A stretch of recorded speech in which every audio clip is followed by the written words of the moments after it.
어찌는 내가 엄마에게 가장 하고 싶었던 말. 정희재. 살면서 지금까지 몇 상자의 택배를 받았을까? 얼마나 많은 상자를 풀어서 그 안에서 노란 백령등처럼 빛나는 음식들을 꺼냈을까? 헤아릴 수 없다. 헤아릴 수 없는 양이기에 지금의 내가 살아있고 나를 살려왔기에 그 상자들은 고스란히 내 영혼의 위안과 부채가 되어 남았다. 오래전 어느 겨울 선배네 자취방에 놀러 갔을 때였다. 유난히 사람이 많이 따르는 선배라 그날도 몇 명의 후배들이 그 집에 삼삼오오 모여 있었다. 전날 밤 내린 폭설로 차도 사람의 통행도 원활하지 않은데 하필이면 그날 시골에서 선배의 어머니께서 올라오셨다. 머리에 하얗게 눈모자를 쓴 채 집 안으로 들어선 어머니는 자그마한 키에 선량해 보이는 커다란 눈망울을 지닌 모습이셨다. 그때 어머니 연세가 57쯤 되셨나 보다. 어머니는 갯방살이 같은 도시 생활을 하는 자식집에 온다고 김치며 급하게 시루해진 떡이며 밑반찬을 싼 보퉁이를 바리바리 싸들고 오셨다. 지금처럼 택배 서비스를 활발하게 이용하기 전이라 누구든 시골에서 도시로 올라가는 형제만 있으면 뭐든 싸보내는 형편인데 당신께서 직접 오시니 오죽했겠는가. 선배네 형제들 모두가 고향집을 떠나 도시에서 학교를 다니고 있었는데 그중 누구라도 집에 갔다 오면 나머지 형제들 몫까지 무거운 짐을 들고 날라야 했다. 서울에 가져오면 다 귀한 게 되지만 가져올 때는 얼마나 무겁고 힘들든지 정말 징글징글하게 들고 다녔다. 선배네 학생 형제들의 한결같은 정원이다. 쌀과 김치, 고추장, 된장에 때로는 감자나 고구마 같은 고황 작물에 이르기까지 꽤 무게가 나가는 것들이다 보니 손에 굳은 살이 발길만도 했다. 고향을 떠나 타지에 정착한 수많은 사람들이 그렇듯 택배 서비스가 등장했을 때 선배네 부모님과 형제들도 두 손 두 발 다 들며 한우한 소비자의 터였다. 웅성웅성 모여있던 후배들은 칼바람과 눈길을 헤치고 온 어머니께 앞닥터 인사를 드렸다. 오냐 자유롭게 인사를 받으시던 어머니의 시선이 문득 내게 멈추더니 고개를 가웃덩거리셨다. 야, 너 못 보던 애네? 내 후배야. 아, 그래? 선배의 한마디로 모든 것이 설명되었다. 그리고 빛보다 빠른 속도로 나는 어머니께 받아들여졌다. 그 집을 드나드는 수많은 선배네 친구들과 후배들처럼 나도 어머니의 자식이 된 것이다. 어머니는 그런 분이셨다. 내 새끼들 어여 밥을 먹자. 이른 아침 기차를 타고 오느라 고단하실 텐데도 어머니는 어느새 이고지고 온 보퉁이를 풀러 밥을 짓기 시작했다. 김치를 꺼내 썰고 국을 끓이고 생선을 구워서 검수에 푸짐한 밥상이 차려졌다. 어머니의 밥상에는 늘 식구보다 많은 사람들이 둘러앉아 먹기 일쑤였는데 나는 그날 처음으로 어머니의 밥상 한 귀퉁이에 끼게 된 거였다. 그렇게 어머니를 만났다. 그리고 그로부터 얼마 지나지 않아 그분을 엄마라고 부르게 됐다. 엄마.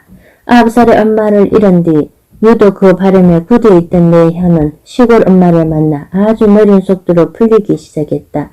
멋쩍어 얼마 동안 어머니와 엄마를 번갈아 가며 썼고 엄마라고 부른 뒤에는 누가 뒷덜미를 끌어당기는 것처럼 깜짝깜짝 놀라곤 했다. 그러다 어느 날 무슨 얘기 끝에 어머니께서 땡땡이가 살인문을 들었으면서 큰소리로 엄마 하고 부르는데 이뻐 죽겠더라 하셨다. 땡땡이란 선배의 또 다른 후배였다. 아, 어머니 눈에는 그런 모습도 예뻐 보이는구나. 숙기 없고 소심한 나는 그제야 용기를 얻었던 것 같다.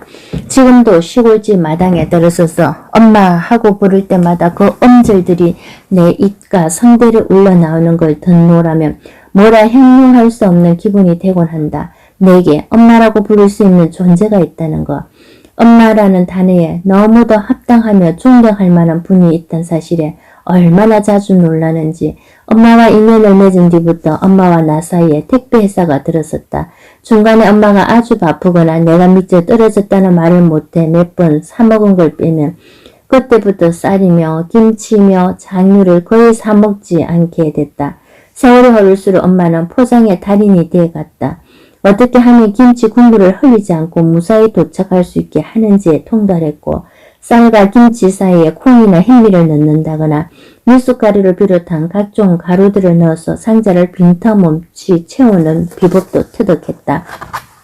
엄마의 부엌 수납장에는 늘 크고 작은 비닐 팩이 구비되어 있어 누가 어떤 것을 요구하더라도 포장해줄 만반의 태세가 되어 있었다. 봄부터 가을까지 엄마가 곰실곰실 길러 수확한 먹을거리들이 끊임없이 상자에 담겨 도시로 올라왔다.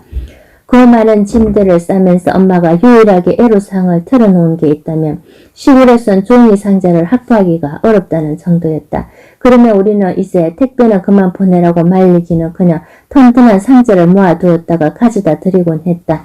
시골 엄마들 사이에선 자식들에게 보내는 품목도 유행을 탄다. 어느 순간 엄마는 웬만한 것은 다 가루를 내어 보내기 시작했다. 멸치를 가루내고 마른 표고버섯을 가루내고 콩, 도라지, 청국장을 가루로 만들었다. 어느 집에선가 시래기를 삶아서 된장에 버물렀다가 한 끼니 불량시 포장해 보내면 냉동실에 넣어두고 요긴하게 먹는다더라 라는 소리가 들리면 온 동네에 시래기 샀는 냄새가 퍼졌다. 봄에 엄마는 매실을 주어 매실 액기실을 만들었고 아버지는 고루쇠물을 사다가 올려 보냈다. 그러면 우리는 보일러를 힘껏 틀어 뜨끈하게 만들어 놓고 고추장에 푸구를 찢어 먹으며 고루쇠 한 통을 다 마셨다. 여름에 엄마는 오디를 따서 잼을 만들었다. 그 중간중간 감자를 캐고 멸치를 볶고 콩자반을 만들고 파김치를 담갔다. 가을에는 고구마를 캐고 감을 따고 은행을 줍고 가을그지를 해야 했다. 겨울에는 찹쌀풀을 써서 김에 발라 부각을 만들고 설날에는 엄마들끼리 서로 품앗이를 해 한가를 만들었다. 그렇게 해서 부족한 인력과 체력을 메웠다. 이 모든 것들이 도시로 곡물처럼 받쳐졌다. 엄마가 해마다 간절염으로 고생하는 것을 보면서 올해는 농사를 줄이시라고 말해보지만 자식들은 안다. 시골에서 올라오는 그 택배 상자들 덕분에 모두들 세상에서 밀려나지 않고 이만큼이나 살아오고 있음을, 시장에서 모든 것을 해결해야 했다면 살림살이는 아주 더디게 그리고 깍박하게 풀려갔으리라는 것을 엄마가 보내준 음식 가운데 가장 앞거는 주전자에 담아 보낸 둥지 팥죽이었다. 내가 팥죽 좋아하는 걸 알고 자식들이 차를 가지고 내려간 길에 끓여서 보낸 것이었다. 팥죽뿐이라 찹쌀과 팥을 넣어서 끓인 호박죽도 올라왔다. 그 역시 내가 호박죽이라면 사죽을 못 쓰기 때문이다. 동네에 잔치가 있으면 반드시 여분의 떡을 챙겨 냉동실에 얼려두었다가 보내곤 했다. 이제는 예전만큼 즐기지 않건만 엄마는 아직도 내가 떡이라면 자다가도 벌떡 일어나는 떡보라고 굳게 믿고 있다. 하지만 그 오랜 세월 동안 내가 엄마의 식성을 기억했다가 뭔가를 장만해서 보낸 적은 한 번도 없었다. 나는 엄마가 보낸 것들을 먹어 치우느라 사시사철 너무너무 바빴기 때문이다. 생각해보니 기가 막힐 일방통행이다. 엄마와 통화할 때 늘 빠지지 않는 질문이 있다. 쌀 있냐? 아직 있다고 답하면 이어지는 두 번째 질문. 김치는? 된장, 고추장은? 다 있어요. 깨는? 참기름은? 양념 떨어지면 손님 온다는 말이 있느니라 늘 미리미리 준비해 놔야지. 냉장고 속을 들여다보듯 하나하나 찬량을 확인하고는 후름처럼 덧붙이는 말씀도 정해져 있다. 엄마 아버지가 이런 거나 주지 뭘 해주겠냐. 쌀 걱정은 말고 열심히 살거라. 나는 안다. 엄마가 표현하는 이런 거나의 무게를 과연 세상에서 밀려나지 않고 버틸 수 있을지, 불안한 청춘의 날을 통과하는 동안 왜 사회생활을 집벌이나 옷벌이라 하지 않고 밥벌이라고 부르는지 알게 된 터였다. 밥벌이의 무게만큼이나 엄마의 상자들은 태산의 무게로 나를 이 지상에 붙들어 주었다. 결코 넉넉한 살림살이여서 보내는 것이 아님을 알기에 때때로 상자를 받으면 아득한 행기증이 몰려왔다. 소 사료값이 올라 걱정하는 것을 봐왔고 아버지가 소나 돼지를 기를 체험이면 영락 없이 값이 폭락하는 것도 목격했다. 연말이면 농협에 진 빚 때문에 다른 데서 또 빚을 내야 하는 행편도 차츰 알게 된 터였다. 그러면서도 자식들이 이끌고 오는 인연까지도 한결같이 챙기고 퍼주고 또 퍼주는 것이었다. 나는 이 가족을 지켜봄으로써 젊은 시절 내내 우리 사회의 뿌리 깊은 가족 이데올로기와 가부장적 질서를 비판하던 내 시각에 균형을 잡을 수 있었다. 그것은 따뜻한 균형이었고 행운에 속하는 경험임에 틀림없었다. 한 번, 두 번 택배를 받으면서 상자를 풀 때 꼭 지켜야 할 불문율도 자연스럽게 배웠다.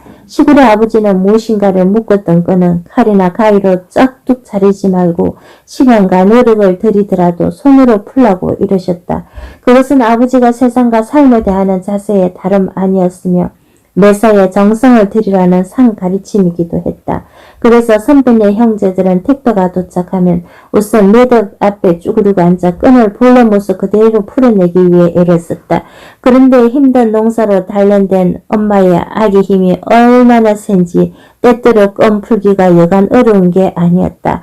천으로 묶은 끈은 이리저리 흔들고 살살 달라면 어떻게든 풀리지만 나일론 줄은 유지부동일 때가 들어 있었다. 그럴 때면 아버지의 가르침을 살짝 건너뛰어 칼로 가차없이 끊는 요령을 피우기도 했는데 부작용이 만만치 않았다. 두고두고 마음 한켠이 끄름직하고 불편해지는 것이다. 살다가 뜻하지 않는 오해를 사거나 일이 꼬여서 잘 풀리지 않을 때면 혹시 그때 잘라버린 끈 때문인가 싶기도 했다. 결국 인생은 인내심과 정성을 얼마나 쏟느냐의 문제임을 아버지는 말없이 가르쳐주고 싶었던 건지도 모르겠다. 그런 가르침이 녹아있는 껌 풀기 신공 덕분인지 선배네 형제들은 여간에선 제 편에서 먼저 사람을 내치기나 일을 중간에서 그만두는 법이 없었다. 쉬운 길로 가고자 요령을 피워 일을 그르치거나 신뢰를 저버리는 일도 보지 못했다. 내 손으로 번 돈으로 처음 시골의 어른들께 용돈을 들은 기억이 아직도 선명하다. 늘 어른들께 받기만 하다가 처음으로 주는 입장이 돼보는 젊은이들이 그렇듯 나도 그런 일에 꽤나 서툴렀다. 쑥스러운 나머지 직접 들이지 못하고 책장에 책들 틈에 살며시 봉투를 끼워놓고 왔더랬다. 그러고는 서울에 도착했어야 봉투의 행방을 알려드렸다. 한참 지나 시골에 갔더니 엄마는 우리 딸이 준 돈 허투루 안 쓰려고 그릇을 샀다고 했다. 더 요긴하게 쓸 일도 많았을 텐데 서푼이 지대는 그 돈을 기념하고 싶어서 이미 있는 그릇들을 뒤로 물리치고 새 그릇을 산 것이었다. 그날 엄마는 새로 산 그릇들에 음식을 담아 상을 차렸다. 옷을 사드리며 이웃집에 마실 나갈 때 꼭 그 옷을 입었고 책이 나왔다고 드리면 시간이 걸리더라도 드듬드듬 그 책들을 다 읽었다. 엄마는 그런 분이었다. 엄마를 생각하면 잊히지 않는 장면이 하나 있다. 어느 해 남여름 시골에 며칠 내려가 있을 때의 일이다. 하필 내 생일이 그 무렵에 끼어 있어서 아침에 엄마가 미역국을 끓이고 나물을 무치고 생선을 구워 생일상을 차려주었다. 낮에는 엄네 소국 가게에 데려가서 소국도 사주셨다. 그날 저녁 동네 어느 집에서 잔치가 있었다. 엄마는 잔치집에 가시고 나는 텔레비전을 보면서 한가로운 저녁 시간을 보냈다. 사람이 살이 오르는 시간이 있다면 바로 그런 순간이 아니었는지 나는 한껏 내려져 고요한 평화의 시간을 누렸다. 얼마나 지났을까? 누수가 끝나갈 즈음 마당에서 인기척이 들렸다. 문을 열어보니 맹렬한 풀벌레 소리를 뚫고 엄마가 흔들흔들 위태로운 그림새로 마당을 들어서고 계셨다. 잔치집에서 막걸리 몇 잔을 드셨던가 보다. 엄마는 술 좋아하는 자식들을 위해 수없이 많은 술상을 차렸지만 정작 당신은 술을 즐기지 않았다. 그런 엄마가 무슨 일일까 걱정이 되어 마당으로 내려섰을 때였다. 엄마가 비틀비틀 다가와 나무꽃질처럼 까칠한 손바닥으로 내 두부를 감싸더니 끄끄 우시는 게 아닌가. 네 엄마가 살아있었으면 더 잘해줬을 텐데 불쌍한 우리 딸. 나는 너무 놀라서 입술이 딱 붙어버렸다. 이제껏 엄마가 그토록 정직하게 감정을 드러낸 적은 한 번도 없었다. 그때가 처음이자 마지막이었다. 엄마는 한참을 울다가 겨우 진정을 하고는 자리에 누워 곤히 잠드셨다. 늘 우람한 나무처럼 커다란 존재감으로 다가오던 엄마가 그날은 작은 소녀처럼 느껴졌다. 방을 나와 마당에 서서 어둠 속에 서 있는 감나무를 한참 쳐다봤다. 산에서 내려온 숲 향기가 말 아래 숨소리 내는 모든 것을 감싸하는 밤이었다. 그때 내 마음을 찌르고 지나가던 어떤 것이 아직도 엄마와 나를 그리고 세상을 연결해주고 있다고 생각한다. 말라가는 수레바퀴 자국에 고이 물속의 붕어는 침으로 서로의 몸을 적신다고 말한 이가 장자였던가. 내 비늘이 잠깐이나마 빛나는 순간이 있다면 그건 엄마의 몸에서 나온 물기 덕분일 것이다. 나는 누구의 꿈을 위해 물기를 다하고 있을까? 엄마가 보낸 택배 상자들을 풀 때마다 거여름밤 엄마가 흘린 눈물이 생각나곤 한다. 그러면 그때 미처 못한 말이 가슴에 보인다. 우리 엄마가 살아있었어도 이렇게나 못했을 거예요. 주영빈의 허공을 좋아하는 엄마, 일일 드라마와 가요 무대를 꼭 챙겨보는 엄마, 이사를 하면 꼭 새집에 들러 잠깐이라도 둘러보는 엄마, 다른 형제들을 통해 짐을 보낼 때면 내 목에 포장지 겉면에 작은 딸, 때로는 작은 딸이라고 쓰는 엄마, 그 엄마가 보내준 상자들을 인도 길거리의 소처럼 먹어치우며 나는 살아남았다. 그건 사랑이었네. 한비야. 한비야, 1958년 서울 출생, 홍익대학교 영문과를 졸업하고 미국 유타대학교 언론홍보대학원에서 국제홍보학으로 석사학위를 받았다. 국제홍보회사 보스턴 마스텔라에서 근무하다 어린 시절 계획한 그로서 세계 일주를 실현하기 위해 과감히 삿불을 던지고 여행길에 올랐다. 그렇게 시작해서 7년간에 걸친 세계 오지 여행 경험을 담은 바람의 딸, 그로서 지구 쇠바퀴 반, 전 내건 이후 바람의 딸 우리 땅에서다. 한비아의 중국 견문로, 지도 밖으로 행군하라를 썼다. 네티즌이 만나고 싶은 사람 1위, 여성 특위가 뽑은 신지식인 5인 가운데 1명, 평화를 만드는 백인 등에 선정되었고 2004년 YWC의 젊은 지도자상을 수상했다. 2001년부터 2009년 6월까지 국제 NGO 월드비전에서 긴급 구호 팀장으로 일했다. 참말이지 늦은 오후 여러분을 우리 집에 초대해서 따끈한 차 한잔을 앞에 두고 도란도란 이야기를 나누는 기분이었다. 그랬을까? 글을 쓰다 보니 예상치 않았던 이야기까지 줄줄이 딸려 나왔다. 쑥스럽고 어색해서 여태껏 한 번도 말하지 못했던 속마음과 소소한 속사정과 내밀한 신앙 이야기 등 정말 이런 것까지 말해도 되나 할 정도로 너무나 편안하게 나를 털어놓았다. 수면이 콜택시. 내가 지난 2000년 느닷없이 중국어를 배운 이유 중 하나는 중국어를 하면 중국으로 넘어오는 탈북자들을 도울 수 있을 거라고 생각했기 때문이다. 그때는 중국 접경 지역은 물론 몽골에도 탈북자 마을을 만들 가능성이 있다는 소문이 파다했다. 42살에 중국행 짐을 꾸리면서 이렇게 결심했다. 오로지 중국어를 위해 1년이라는 귀한 시간을 내는 거니까 다시 고3이 되었다는 생각으로 열심히 하자고. 다행히 중국어는 생각보다 훨씬 재밌었다. 중고등학교 시절 학교에서 한문 공부를 많이 시켰기 때문에 한자에 대한 부담이 적었더 더 그랬을 거다. 나름대로 열심히 읽고 쓰고 말하는 공부를 하다 보니 중국인 가정교사에게 이런 말까지 들었다. 난 피아 언니처럼 이렇게 열심히 공부하는 사람 처음 봤어요. 나는 피식 웃으면서 대답했다. 처음 보기는 우리나라 고3들은 다 나처럼 공부해. 그런데 1년 만에 중국어 학력고사 객인 HSK 7급을 따고 그 업무에 한양에서 월드비전에 들어왔지만 예상과는 달리 중국어를 쓸 일은 그리 많지 않았다.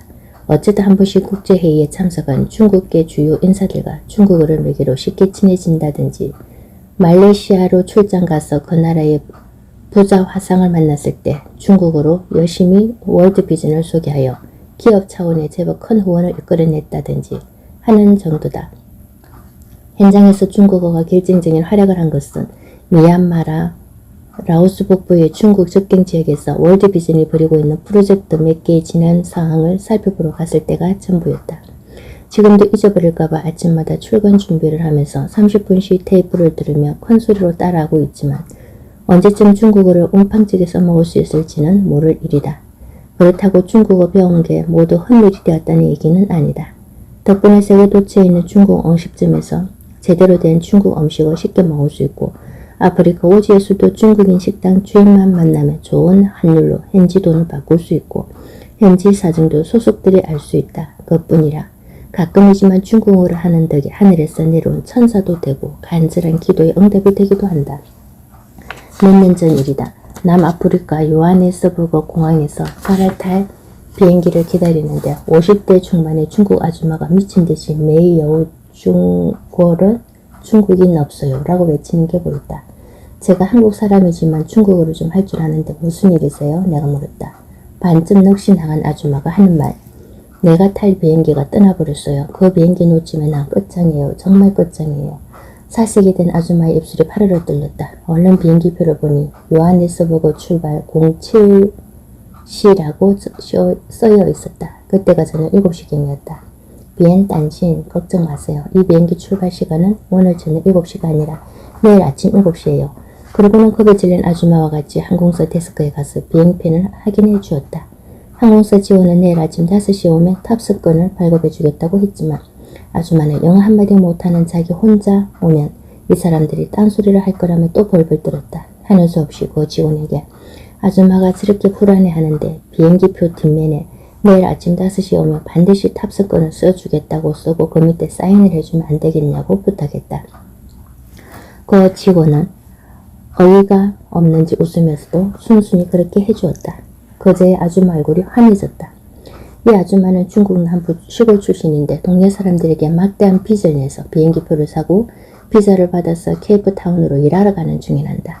비행기를 놓쳐 공항에 마중 나올 고용주를 못 만날 생각을 하니 심장이 멎는 것 같더란다. 그제야 제정신이 돌아왔는지 손에 들고 있던 비닐봉지에서 빨간 사과 하나를 꺼내주며 미스 텐시 아라이드 텐시오. 당신은 하늘에서 내려온 천사입니다 하는 것이 아닌가. 비행기를 놓쳤구나 생각한 순간 속으로 얼마 전부터 믿기 시작한 하나님께 아주 간절하게 기도했단다. 하나님, 저를 한 번만 도와주세요. 도와줄 사람을 보내주세요. 제발 부탁이에요.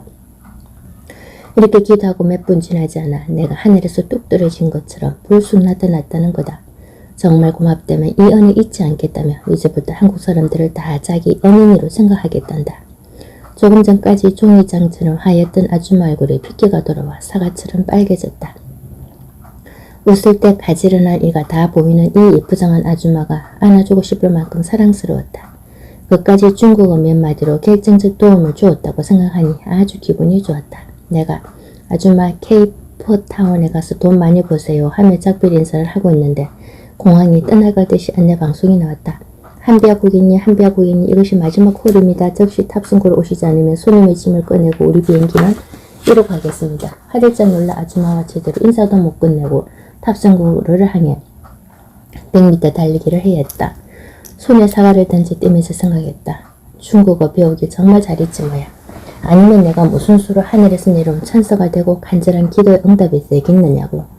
따져보면 매우 사소한 일이고 자칫하다 비행기까지 놓칠 뻔했던 일인데 이렇게 생생히 기억나고 생각할 때마다 기분 좋은 걸 보면 모르는 사람에게 친절을 베풀고 작은 복이라도 전해주는 게 기쁜 일이면은 틀림없다. 복이라면 나도 받고 싶다. 그것도 많이 듬뿍 넘치도록 받고 싶다. 넘치도록 복을 받는다면 그 복을 다른 사람에게도 전해주고 싶다. 이름하여 복의 통로가 되고 싶다. 다행히 내가 해야 하는 일 자체가 현장에서 도움이 필요한 사람들과 한국에서 도움을 줄 수 있는 후원자들을 연결해주는 다리 역할이라서 복의 통로가 되는 복만큼은 풍성히 누리고 있다. 2007년에 파견 근무한 남부 아프리카의 짐바브웨는 극심한 가뭄과 정치 불안으로 긴급 식량 지원이 적실히 필요한 곳이었다. 경제 열심이며 불안하여 나라 전체에서 자동차용 기름을 구하기가 하늘의 별따기였다.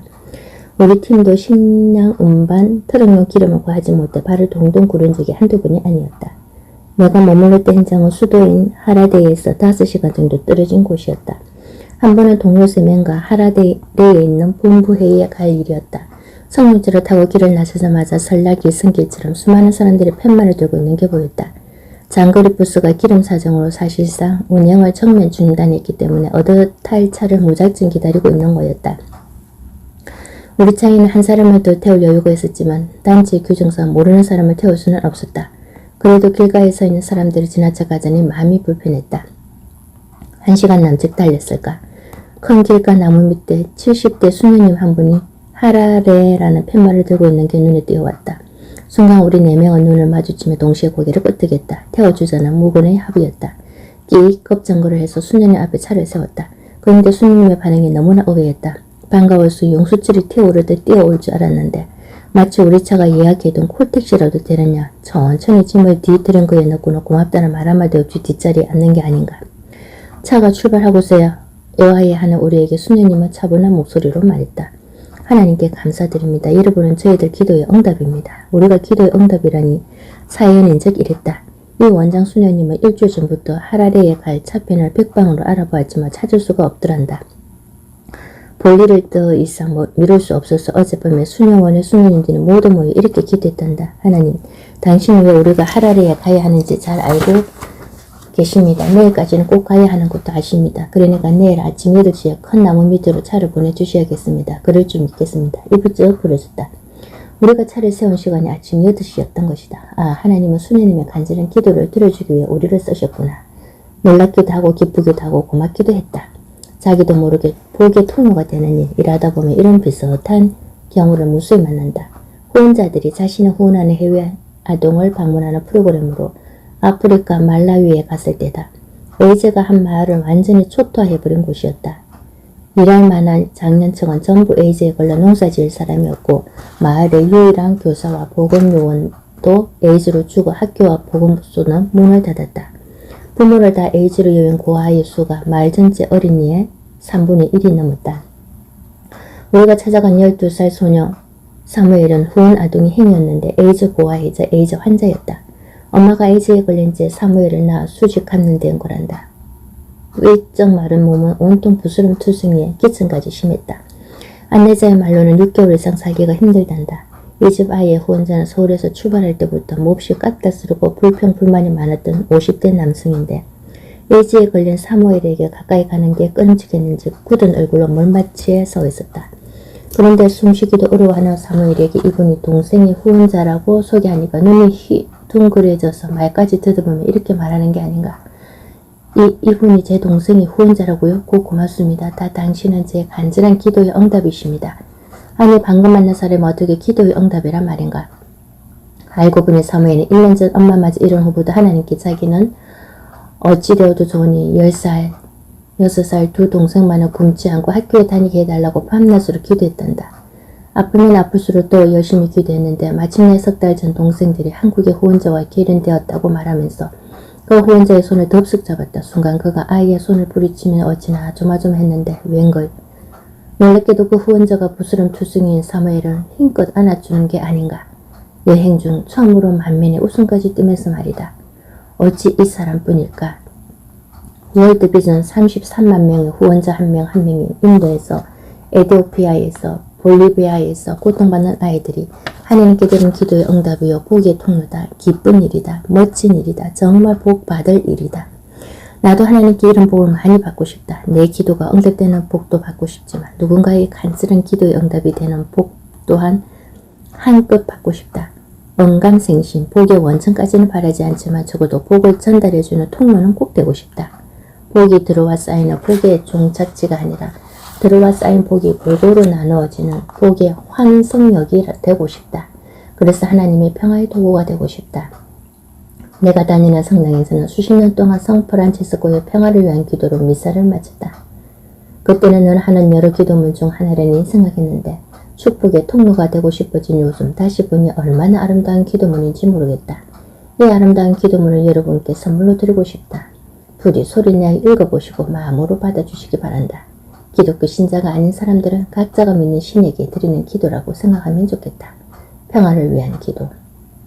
오 주님, 저를 당신의 평화의 도구로 써주소서. 미움이 있는 곳에 사랑을, 다툼이 있는 곳에 용서를, 의혹이 있는 곳에 믿음을, 절망이 있는 곳에 희망을, 어둠의 빛을, 슬픔이 있는 곳에 기쁨을 가져오게 하는 자 되게 하소서. 위로받기보다는 위로하고 사랑받기보다는 사랑하며 용서받기보다는 용서하게 하여 주소서. 우리는 춤으로써 받고 용서함으로써 용서받으며 자기를 부리고 나아감으로써 영생을 얻기 때문입니다.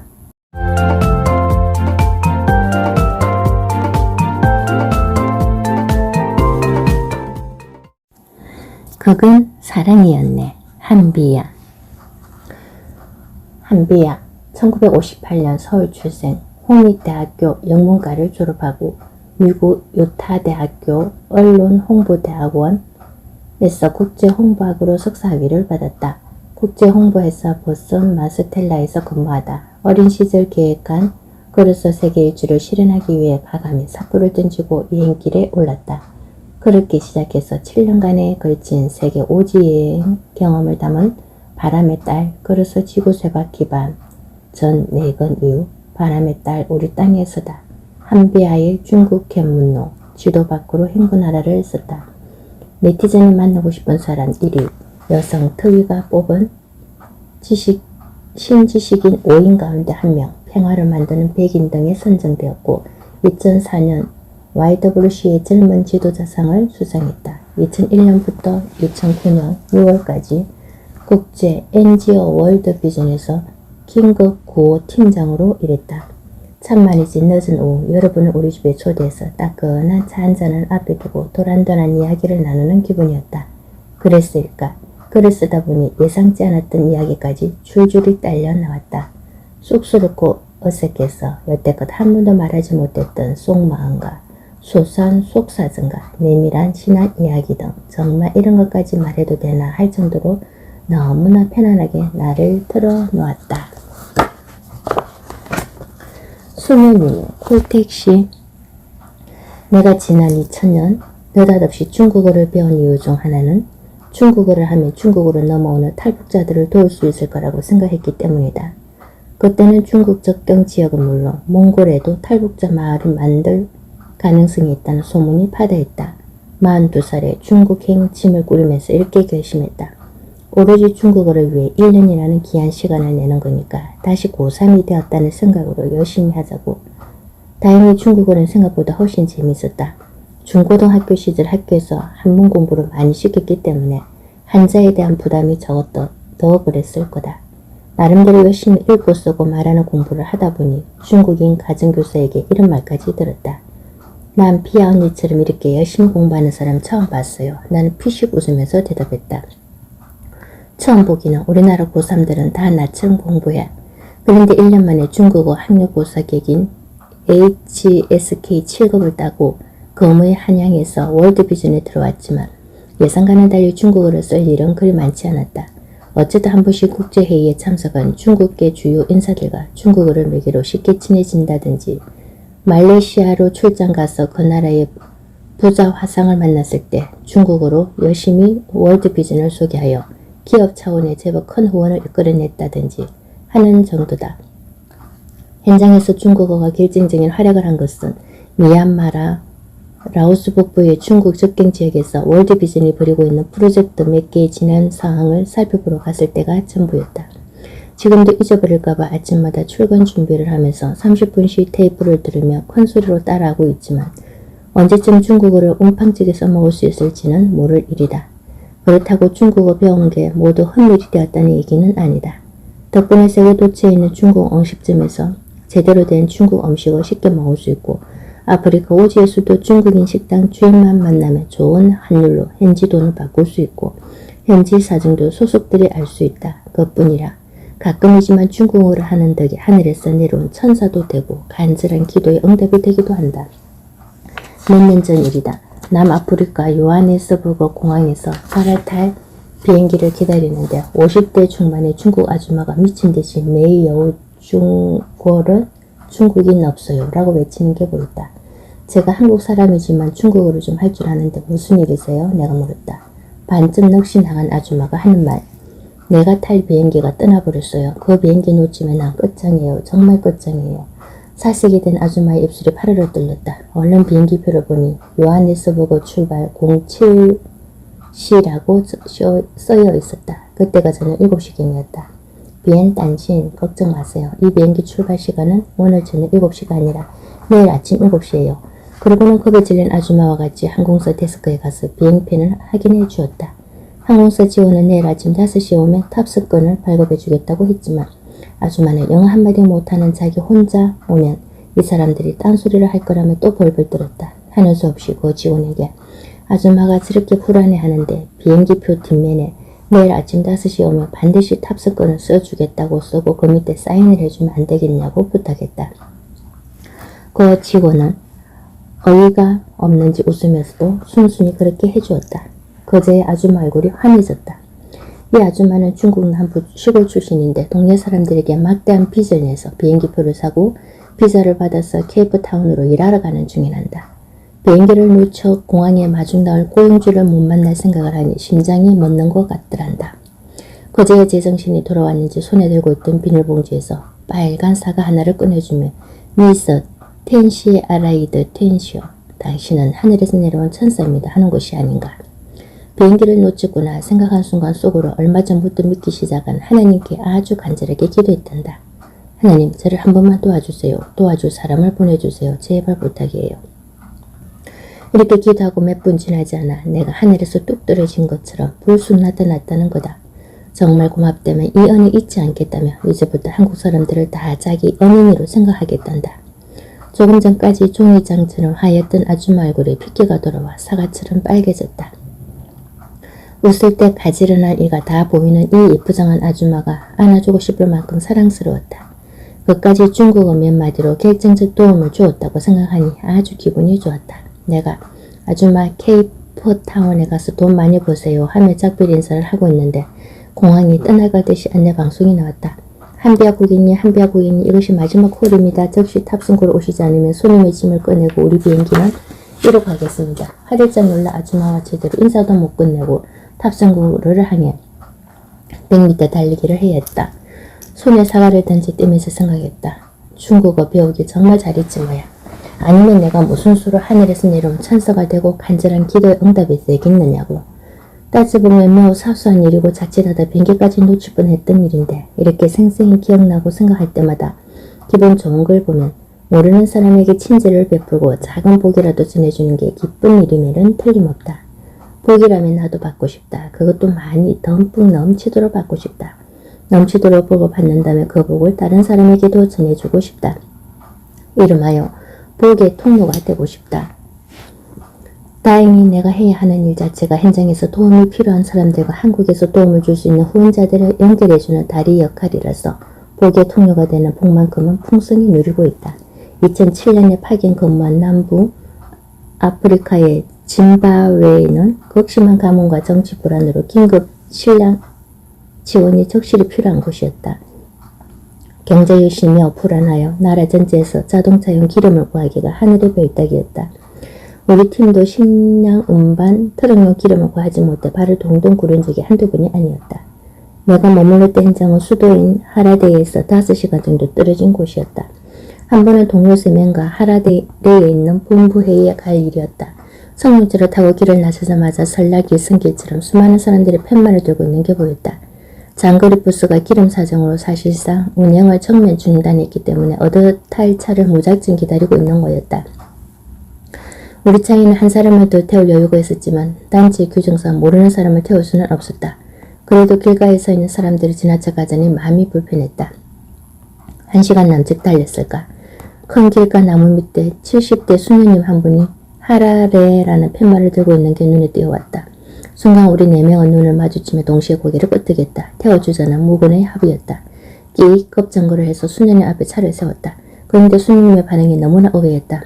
반가워서 용수줄이 튀어오르듯 뛰어올 줄 알았는데 마치 우리 차가 예약해둔 콜택시라도 되느냐 천천히 짐을 뒤 트렁크에 넣고는 고맙다는 말 한마디 없이 뒷자리에 앉는 게 아닌가. 차가 출발하고서야 의아해하는 우리에게 수녀님은 차분한 목소리로 말했다. 하나님께 감사드립니다. 여러분은 저희들 기도의 응답입니다. 우리가 기도의 응답이라니 사연인 적 이랬다. 이 원장 수녀님은 일주일 전부터 하라레에 갈 차편을 백방으로 알아보았지만 찾을 수가 없더란다. 볼일을 더 이상 미룰 수 없어서 어젯밤에 수녀원의 수녀님들이 모두 모여 이렇게 기도했단다. 하나님, 당신은 왜 우리가 하라레에 가야 하는지 잘 알고 계십니다. 내일까지는 꼭 가야 하는 것도 아십니다. 그러니까 내일 아침 8시에 큰 나무 밑으로 차를 보내주셔야겠습니다. 그럴 줄 믿겠습니다. 입을 쩍 부러졌다. 우리가 차를 세운 시간이 아침 8시였던 것이다. 아, 하나님은 수녀님의 간절한 기도를 들어주기 위해 우리를 쓰셨구나. 놀랍기도 하고 기쁘기도 하고 고맙기도 했다. 자기도 모르게 복의 통로가 되는 일, 일하다 보면 이런 비슷한 경우를 무수히 만난다. 후원자들이 자신을 후원하는 해외 아동을 방문하는 프로그램으로 아프리카 말라위에 갔을 때다. 에이즈가 한 마을을 완전히 초토화해버린 곳이었다. 일할 만한 장년층은 전부 에이즈에 걸려 농사 지을 사람이었고 마을의 유일한 교사와 보건요원도 에이즈로 죽어 학교와 보건소는 문을 닫았다. 부모를 다 에이즈로 여인 고아의 수가 마을 전체 어린이의 3분의 1이 넘었다. 우리가 찾아간 12살 소녀 사무엘은 후원 아동이 행위였는데 에이즈 고아이자 에이즈 환자였다. 엄마가 에이즈에 걸린 채 사무엘을 낳아 수직하는 데인 거란다. 외적 마른 몸은 온통 부스럼 투성이에 기침까지 심했다. 안내자의 말로는 6개월 이상 살기가 힘들단다. 이 집 아이의 후원자는 서울에서 출발할 때부터 몹시 깝다스르고 불평불만이 많았던 50대 남성인데 예지에 걸린 사무엘에게 가까이 가는 게 끊임직했는지 굳은 얼굴로 멀마치에 서 있었다. 그런데 숨쉬기도 어려워하는 사무엘에게 이분이 동생의 후원자라고 소개하니까 눈이 휘둥그레져서 말까지 듣어보면 이렇게 말하는 게 아닌가. 이분이 제 동생의 후원자라고요? 고맙습니다. 다 당신은 제 간절한 기도의 응답이십니다. 아니 방금 만난 사람이 어떻게 기도의 응답이란 말인가. 알고 보니 사무엘은 1년 전 엄마 맞이 이런 후보도 하나님께 자기는 어찌되어도 좋으니 10살, 6살 두 동생만은 굶지 않고 학교에 다니게 해달라고 밤낮으로 기도했단다. 아프면 아플수록 더 열심히 기도했는데 마침내 3달 전 동생들이 한국의 후원자와 결연되었다고 말하면서 그 후원자의 손을 덥석 잡았다. 순간 그가 아이의 손을 부리치며 어찌나 조마조마했는데 웬걸. 놀랍게도 그 후원자가 부스럼투성이인 사무엘을 힘껏 안아주는 게 아닌가. 여행 중 처음으로 만면에 웃음까지 뜨면서 말이다. 어찌 이 사람뿐일까. 월드비전 33만 명의 후원자 한 명 한 명이 인도에서, 에티오피아에서, 볼리비아에서 고통받는 아이들이 하나님께 드린 기도의 응답이요 복의 통로다. 기쁜 일이다. 멋진 일이다. 정말 복 받을 일이다. 나도 하나님께 이런 복을 많이 받고 싶다. 내 기도가 응답되는 복도 받고 싶지만 누군가의 간절한 기도의 응답이 되는 복 또한 한껏 받고 싶다. 언감생심, 복의 원천까지는 바라지 않지만 적어도 복을 전달해주는 통로는 꼭 되고 싶다. 복이 들어와 쌓이는 복의 종착지가 아니라 들어와 쌓인 복이 골고루 나누어지는 복의 환성역이 되고 싶다. 그래서 하나님의 평화의 도구가 되고 싶다. 내가 다니는 성당에서는 수십 년 동안 성 프란치스코의 평화를 위한 기도로 미사를 마쳤다. 그때는 늘 하는 여러 기도문 중 하나라니 생각했는데 축복의 통로가 되고 싶어진 요즘 다시 보니 얼마나 아름다운 기도문인지 모르겠다. 이 아름다운 기도문을 여러분께 선물로 드리고 싶다. 부디 소리내어 읽어보시고 마음으로 받아주시기 바란다. 기독교 신자가 아닌 사람들은 각자가 믿는 신에게 드리는 기도라고 생각하면 좋겠다. 평화를 위한 기도. 오 주님, 저를 당신의 평화의 도구로 써주소서. 미움이 있는 곳에 사랑을, 다툼이 있는 곳에 용서를, 의혹이 있는 곳에 믿음을, 절망이 있는 곳에 희망을, 어둠의 빛을, 슬픔이 있는 곳에 기쁨을 가져오게 하는 자 되게 하소서. 위로받기보다는 위로하고 사랑받기보다는 사랑하며 용서받기보다는 용서하게 하여 주소서.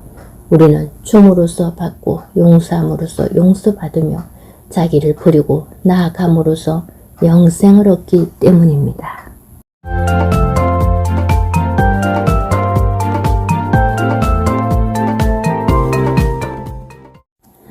극은 사랑이었네. 한비야. 한비야, 1958년 서울 출생, 홍익대학교 영문과를 졸업하고 미국 유타 대학교 언론홍보대학원에서 국제홍보학으로 석사학위를 받았다. 국제홍보회사 보선 마스텔라에서 근무하다 어린 시절 계획한 걸어서 세계 일주를 실현하기 위해 과감히 삭구를 던지고 여행길에 올랐다. 그렇게 시작해서 7년간에 걸친 세계 5지 여행 경험을 담은 바람의 딸, 걸어서 지구 쇠바퀴 반, 전 4건 이후 바람의 딸 우리 땅에서다. 한비아의 중국 견문로, 지도 밖으로 행군하라를 썼다.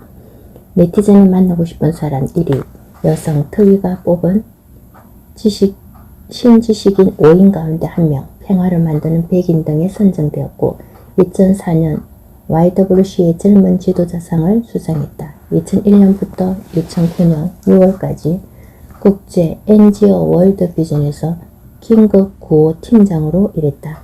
참말이지 늦은 오후 여러분을 우리 집에 초대해서 따끈한 차 한 잔을 앞에 두고 도란도란 이야기를 나누는 기분이었다. 그랬을까? 글을 쓰다 보니 예상치 않았던 이야기까지 줄줄이 딸려 나왔다. 쑥스럽고 어색해서 여태껏 한 번도 말하지 못했던 속마음과 소소한 속사정과 내밀한 신앙 이야기 등 정말 이런 것까지 말해도 되나 할 정도로 너무나 편안하게 나를 틀어놓았다. 수면이 콜택시. 내가 지난 2000년 느닷없이 중국어를 배운 이유 중 하나는 중국어를 하면 중국으로 넘어오는 탈북자들을 도울 수 있을 거라고 생각했기 때문이다. 그때는 중국 접경 지역은 물론 몽골에도 탈북자 마을을 만들 가능성이 있다는 소문이 파다했다. 42살에 중국행 짐을 꾸리면서 이렇게 결심했다. 오로지 중국어를 위해 1년이라는 귀한 시간을 내는 거니까 다시 고3이 되었다는 생각으로 열심히 하자고. 다행히 중국어는 생각보다 훨씬 재미있었다. 중고등학교 시절 학교에서 한문 공부를 많이 시켰기 때문에 한자에 대한 부담이 적었더 더 그랬을 거다. 나름대로 열심히 읽고 쓰고 말하는 공부를 하다 보니 중국인 가정교사에게 이런 말까지 들었다. 난 피아 언니처럼 이렇게 열심히 공부하는 사람 처음 봤어요. 나는 피식 웃으면서 대답했다. 처음 보기는 우리나라 고3들은 다 나처럼 공부해. 그런데 1년 만에 중국어 학력고사객인 HSK 7급을 따고 검의 한양에서 월드비전에 들어왔지만 예상과는 달리 중국어를 쓸 일은 그리 많지 않았다. 어쩌다 한 번씩 국제회의에 참석한 중국계 주요 인사들과 중국어를 매개로 쉽게 친해진다든지 말레이시아로 출장 가서 그 나라의 부자 화상을 만났을 때 중국어로 열심히 월드비전을 소개하여 기업 차원의 제법 큰 후원을 이끌어냈다든지 하는 정도다. 현장에서 중국어가 결정적인 활약을 한 것은 미얀마라, 라오스 북부의 중국 접경 지역에서 월드비전이 벌이고 있는 프로젝트 몇 개의 진행 상황을 살펴보러 갔을 때가 전부였다. 지금도 잊어버릴까봐 아침마다 출근 준비를 하면서 30분씩 테이프를 들으며 큰 소리로 따라하고 있지만 언제쯤 중국어를 웅팡지게 써먹을 수 있을지는 모를 일이다. 그렇다고 중국어 배운 게 모두 헛일이 되었다는 얘기는 아니다. 덕분에 세계 도처에 있는 중국 음식점에서 제대로 된 중국 음식을 쉽게 먹을 수 있고 아프리카 오지에서도 중국인 식당 주인만 만나면 좋은 환율로 현지 돈을 바꿀 수 있고 현지 사정도 소속들이 알 수 있다. 그뿐이라 가끔이지만 중국어를 하는 덕에 하늘에서 내려온 천사도 되고 간절한 기도에 응답이 되기도 한다. 몇 년 전 일이다. 남아프리카 요하네스버그 공항에서 갈아탈 비행기를 기다리는데 50대 중반의 중국 아줌마가 미친듯이 매여우 중국어를 중국인 없어요 라고 외치는 게 보였다. 제가 한국 사람이지만 중국어를 좀 할 줄 아는데 무슨 일이세요? 내가 물었다. 반쯤 넋이 나간 아줌마가 하는 말. 내가 탈 비행기가 떠나버렸어요. 그 비행기 놓치면 난 끝장이에요. 정말 끝장이에요. 살색이 된 아줌마의 입술이 파르르 뚫렸다. 얼른 비행기표를 보니 요하네스버그 출발 07시라고 써여 있었다. 그때가 저녁 7시경이었다. 비엔 단신 걱정 마세요. 이 비행기 출발 시간은 오늘 저녁 7시가 아니라 내일 아침 7시예요. 그러고는 겁에 질린 아줌마와 같이 항공사 데스크에 가서 비행편을 확인해 주었다. 항공사 직원은 내일 아침 5시에 오면 탑승권을 발급해 주겠다고 했지만 아줌마는 영어 한마디 못하는 자기 혼자 오면 이 사람들이 딴소리를 할 거라며 또 벌벌 떨었다. 하는 수 없이 그 직원에게 아줌마가 저렇게 불안해하는데 비행기표 뒷면에 내일 아침 5시에 오면 반드시 탑승권을 써주겠다고 쓰고 그 밑에 사인을 해주면 안 되겠냐고 부탁했다. 그 직원은 어이가 없는지 웃으면서도 순순히 그렇게 해주었다. 그제야 아줌마 얼굴이 환해졌다. 이 아줌마는 중국 남부 시골 출신인데 동네 사람들에게 막대한 빚을 내서 비행기표를 사고 비자를 받아서 케이프타운으로 일하러 가는 중이란다. 비행기를 놓쳐 공항에 마중 나올 고용주를 못 만날 생각을 하니 심장이 멎는 것 같더란다. 그제야 제정신이 돌아왔는지 손에 들고 있던 비닐봉지에서 빨간 사과 하나를 꺼내주며 미스 텐시 아라이드 텐시오. 당신은 하늘에서 내려온 천사입니다 하는 것이 아닌가. 비행기를 놓쳤구나 생각한 순간 속으로 얼마 전부터 믿기 시작한 하나님께 아주 간절하게 기도했단다. 하나님, 저를 한 번만 도와주세요. 도와줄 사람을 보내주세요. 제발 부탁이에요. 이렇게 기도하고 몇 분 지나지 않아 내가 하늘에서 뚝 떨어진 것처럼 불쑥 나타났다는 거다. 정말 고맙다며 이 은혜 잊지 않겠다며 이제부터 한국 사람들을 다 자기 은인으로 생각하겠단다. 조금 전까지 종이장처럼 하였던 아줌마 얼굴에 핏기가 돌아와 사과처럼 빨개졌다. 웃을 때 가지런한 이가 다 보이는 이 예쁘장한 아줌마가 안아주고 싶을 만큼 사랑스러웠다. 그까지 중국어 몇 마디로 결정적 도움을 주었다고 생각하니 아주 기분이 좋았다. 내가 아줌마 케이프타운에 가서 돈 많이 버세요 하며 작별 인사를 하고 있는데 공항이 떠나가듯이 안내방송이 나왔다. 한비아 고객님, 한비아 고객님, 이것이 마지막 콜입니다. 즉시 탑승구로 오시지 않으면 손님의 짐을 꺼내고 우리 비행기는 이로 가겠습니다. 화들짝 놀라 아줌마와 제대로 인사도 못 끝내고 탑승구를 향해 100m 달리기를 해야 했다. 손에 사과를 던지 떼면서 생각했다. 중국어 배우기 정말 잘했지 뭐야. 아니면 내가 무슨 수로 하늘에서 내려온 천사가 되고 간절한 기도의 응답이 되겠느냐고. 따져보면 매우 사소한 일이고 자칫하다 변기까지 놓칠 뻔했던 일인데 이렇게 생생히 기억나고 생각할 때마다 기분 좋은 걸 보면 모르는 사람에게 친절을 베풀고 작은 복이라도 전해주는 게 기쁜 일이면은 틀림없다. 복이라면 나도 받고 싶다. 그것도 많이 듬뿍 넘치도록 받고 싶다. 넘치도록 복을 받는다면 그 복을 다른 사람에게도 전해주고 싶다. 이름하여 복의 통로가 되고 싶다. 다행히 내가 해야 하는 일 자체가 현장에서 도움이 필요한 사람들과 한국에서 도움을 줄 수 있는 후원자들을 연결해주는 다리 역할이라서 복의 통로가 되는 복만큼은 풍성히 누리고 있다.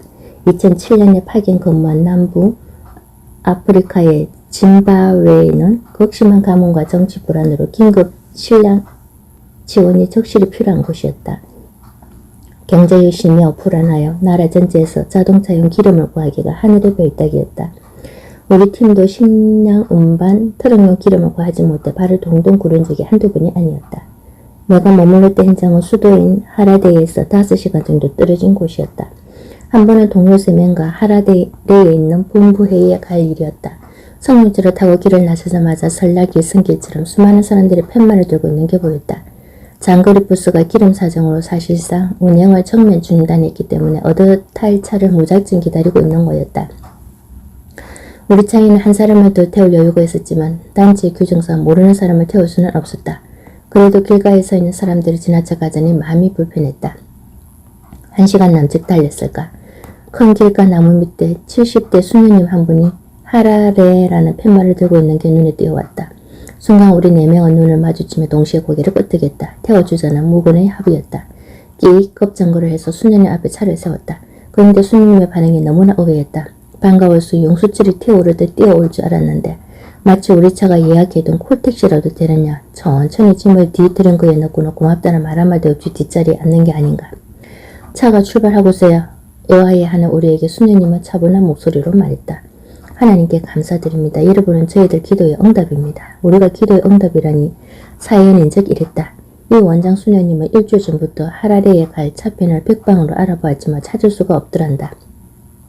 볼일을 더 이상 미룰 수 없어서 어젯밤에 수녀원의 수녀님들이 모두 모여 이렇게 기도했단다. 하나님, 당신은 왜 우리가 하라레에 가야 하는지 잘 알고 계십니다. 내일까지는 꼭 가야 하는 것도 아십니다. 그러니까 내일 아침 8시에 큰 나무 밑으로 차를 보내주셔야겠습니다. 그럴 줄 믿겠습니다. 입을 쩍 부러졌다.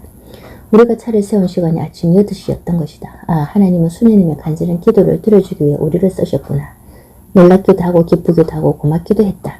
자기도 모르게 복의 통로가 되는 일, 일하다 보면 이런 비슷한 경우를 무수히 만난다. 후원자들이 자신을 후원하는 해외 아동을 방문하는 프로그램으로 아프리카 말라위에 갔을 때다. 에이즈가 한 마을을 완전히 초토화해버린 곳이었다. 일할 만한 장년층은 전부 에이즈에 걸려 농사지을 사람이 없고 마을의 유일한 교사와 보건요원도 에이즈로 죽어 학교와 보건소는 문을 닫았다. 부모를 다 에이즈로 여인 고아의 수가 마을 전체 어린이의 3분의 1이 넘었다. 우리가 찾아간 12살 소녀 사무엘은 후원 아동이 행위였는데 에이즈 고아이자 에이즈 환자였다. 엄마가 에이즈에 걸린 채 사무엘을 낳아 수직 감염된 거란다. 외적 마른 몸은 온통 부스럼 투성이에 기침까지 심했다. 안내자의 말로는 6개월 이상 살기가 힘들단다. 이 집 아이의 후원자는 서울에서 출발할 때부터 몹시 까딱스럽고 불평불만이 많았던 50대 남성인데 에이즈에 걸린 사무엘에게 가까이 가는 게 끊임직했는지 굳은 얼굴로 멀마치에 서 있었다. 그런데 숨쉬기도 어려워하는 사무엘에게 이분이 동생의 후원자라고 소개하니까 눈이 둥그레져서 말까지 듣어보면 이렇게 말하는 게 아닌가. 이분이 제 동생의 후원자라고요? 고맙습니다. 다 당신은 제 간절한 기도의 응답이십니다. 아니 방금 만난 사람이 어떻게 기도의 응답이란 말인가. 알고 보니 사무엘은 1년 전 엄마마저 이런 후보도 하나님께 자기는 어찌되어도 좋으니 10살, 6살 두 동생만은 굶지 않고 학교에 다니게 해달라고 밤낮으로 기도했단다. 아프면 아플수록 더 열심히 기도했는데 마침내 3달 전 동생들이 한국의 후원자와 결연되었다고 말하면서 그 후원자의 손을 덥석 잡았다. 순간 그가 아이의 손을 부리치며 어찌나 조마조마했는데 웬걸. 놀랍게도 그 후원자가 부스럼 투성이인 사무엘을 힘껏 안아주는 게 아닌가. 여행 중 처음으로 만면에 웃음까지 띠면서 말이다. 어찌 이 사람뿐일까. 월드비전 33만 명의 후원자 한 명 한 명이 인도에서 에티오피아에서 볼리비아에서 고통받는 아이들이 하나님께 드린 기도의 응답이요 복의 통로다. 기쁜 일이다. 멋진 일이다. 정말 복 받을 일이다. 나도 하나님께 이런 복을 많이 받고 싶다. 내 기도가 응답되는 복도 받고 싶지만 누군가의 간절한 기도의 응답이 되는 복 또한 한껏 받고 싶다. 언감생심, 복의 원천까지는 바라지 않지만 적어도 복을 전달해주는 통로는 꼭 되고 싶다. 복이 들어와 쌓이는 복의 종착지가 아니라 들어와 쌓인 복이 골고루 나누어지는 복의 환성역이 되고 싶다. 그래서 하나님의 평화의 도구가 되고 싶다. 내가 다니는 성당에서는 수십 년 동안 성 프란치스코의 평화를 위한 기도로 미사를 마쳤다.